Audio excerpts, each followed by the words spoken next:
Welcome back. So we've been talking about power in terms of leadership, right? Leaders exert influence. To exert influence, you need power. How do you get power? Well, there's two types of power, right? We have, pull this up, positional power and personal power. We've been talking about positional power in the last video, right? It comes with your position, it comes with your title, right? And probably goes away with that too. Personal power resides in the person. It doesn't matter what position you're in, it resides with the person, so you do not need it. Sometimes we call these types of leaders informal leaders, right? They don't have a place on the org chart, or they don't have a leadership place on the org chart, but nevertheless, people seem to listen to them. People allow them to influence them. So how does this work? So we're going to start here with expert power. So people with personal power sometimes are seen as experts in a certain area. They have certain knowledge. They understand our company's policies. They understand our human resources policies. So whenever we have a question, we're going to ask them because they've taken the trouble of memorizing our company's HR policies, at least the key ones. And so they're seen as an expert in this area. So I allow them to influence me because I understand their expertise is higher than mine, considerably higher than mine. So I allow them to influence me. Maybe it's skills or expertise. Maybe they know more about computers than me, and I'm thinking about buying a new computer. So I ask them their opinion. I allow them to influence me. Something has come up at work, and there's an issue that's come up, and I'm not sure what to do. It's a complex issue, and I'm not sure what to do, so I ask them their opinion. They've been there longer than me. We're technically at the same level in the organization, but not really. Right? They've been there a lot longer than me, and they have a lot bigger clue about what's going on. I only been there 6 months, so I ask them their opinion. Right? Well, if you were me, what would you do? And a lot of people will tell you, right? So expert power is people acknowledging the person's expertise, and they give them the authority over them. They allow them to influence them because of their expertise. And why would you not, right? You have picked them. You have decided they know more than you, so you trust their opinion more than you trust your own, because you just don't know about this particular thing, and you think they do, right? So expert power is a pretty common one. So often my students will say, hey, how can I lead? I'm not a manager. I'm not a supervisor. I'm certainly not a vice president. Right, true. You have no positional power, right? But you can get expert power. You know how you get expert power? You go get it, right? You learn about computers. You learn about your company policies. You learn about your products. You read your manuals. You pay attention to the company web pages. You understand the data that's flying around. You understand the key measurements, the key metrics for your organization. What are they trying to do? You understand their strategy. If you don't understand, you ask questions. You find out. You school yourself on what's going on. You become an expert at what's going on. I can't stand it when people work at companies. They don't even know what they make. Right? Oh, I don't know how that works. Yeah, we make these things. I don't understand. Are you kidding me? What do you mean you don't understand what it is your company does? Right? Get in a game. Get involved. Figure it out. Right? Learn all you can about it. And if it's not your job to be an expert in everything, that's fine. Learn some key things. Right? And let people know, here, I'll help you. I'm an expert and I know how to do that in Excel. Let me show you how to do that. So show off your expertise. Stick your nose in there, right? Show people you know about this, and people will start coming to you. Oh, so-and-so, right, seems to know about this. Let's ask her. Right? So being an expert isn't enough. You have to show you're an expert. People have to perceive you're an expert. And often, it's just a matter of hard work. You have to pay attention. You have to read the industry journals. You have to read The Economist and magazines like that about your business, right? So you become an expert in these different areas. It takes work. It doesn't just automatically know it. That's why the other people don't know it. They're not doing the work. So if you think you don't have any leadership influence, you don't have any positional power, you can have personal power. How do you do that? You become an expert. The good news is anybody can do it. Pick an area that you are interested in. Pick an area where you think your organization is, your department or those around you are weak in, and become an expert in that. It's even easier, right? The old saying is, in the land of the blind, the one-eyed man is king. So if everybody in your area is struggling with, statistics, right? Go back and read up on statistics. Go buy Statistics for Dummies. Go to YouTube and watch a bunch of videos on it, and learn something about statistics, so when this stuff comes up, when somebody's throwing numbers at your organization that your entire organization doesn't understand, you can show yourself as the expert. You have gone out. You didn't just say, shrug your shoulders and say, I don't know, right? There's this whole thing on the internet, right? You can learn almost anything on the internet. So put yourself in school on your own time, figure it out, come into work, show it off, and people will start to rely on you. You'll become an expert in that area. Even if you're not truly an expert, knowing more than them makes you an expert, and they will start letting you influence them in terms of this particular area, whatever this area is.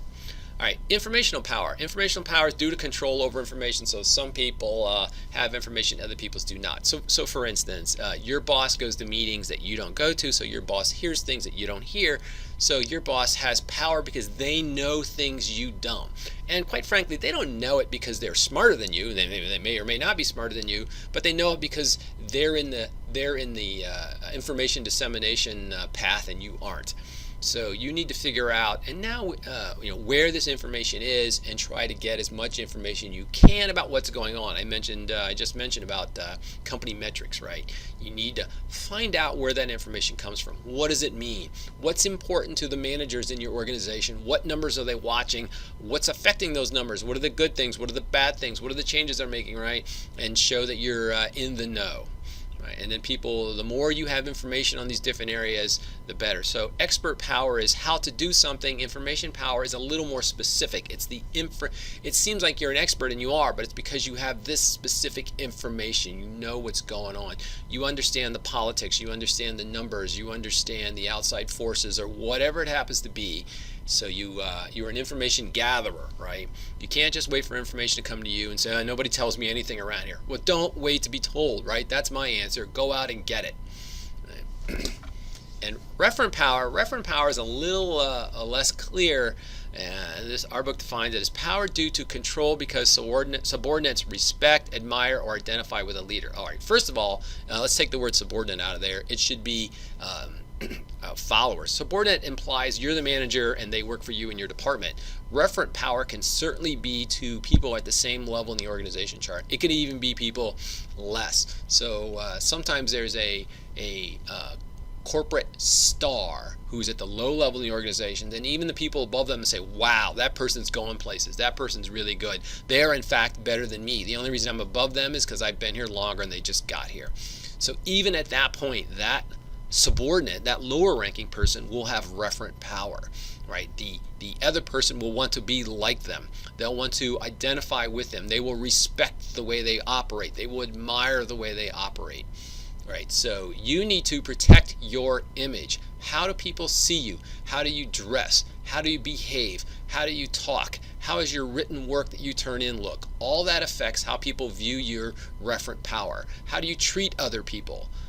Do you have social conversation with people so you connect on a personal level before you ask them for things, right? All that leads to referent power, and you need to work on it. If you go, I'm going to rush today, I don't feel like saying hi to this person or asking them how their weekend was, do it anyway, right? Do what you can, right, to build it up. And again, there's lots of good outside information on how to go about that. If you want to know what to read a book called How to Win Friends and Gain Influence, right? You'll get a lot of referent power about how to use people's names, how to ask them questions about themselves, how me is boring, right? People like to talk about I, right? So ask them questions about themselves. Really good book. How to Win Friends and Gain Influence. It's been around it's pre-World War II, I know that. I think since the 30s, maybe the 20s. All right, been millions and millions of copies sold. Very short, very inexpensive. Persuasive power, ability to use logic and facts to persuade. So those who can, I talked about data-driven decision making. So people, I used to say in meetings, he who brings data wins, right? Somebody had feelings, I think this, but everybody says, well, that's not what my data shows. Usually the person with the data wins. So learn how to use data, learn how to use logic. One large caveat here is if the person you're trying to influence, if their decision is an emotional one, then logic doesn't work. Right? So the case in point I use is smoking cigarettes. So it does you no good to tell somebody who smokes cigarettes, if you smoke cigarettes, you're going to die early. Why is that? You know why that is. Because they already know it, right? They're not smoking because they're unacquainted with that fact. They already know that fact. right? So the way you get them to quit smoking, because it's an emotional decision, is you have to have an emotional argument. So I know when my wife was young, really young, her mom worked in an ER, emergency room, and she was a nurse, and they smoked a lot. They drank coffee all the time, they smoked a lot. Odd that health professionals back in the old days had such bad health habits, right? Not recommended, right? Smoking 3 packs of cigarettes and 2 pots of coffee a day.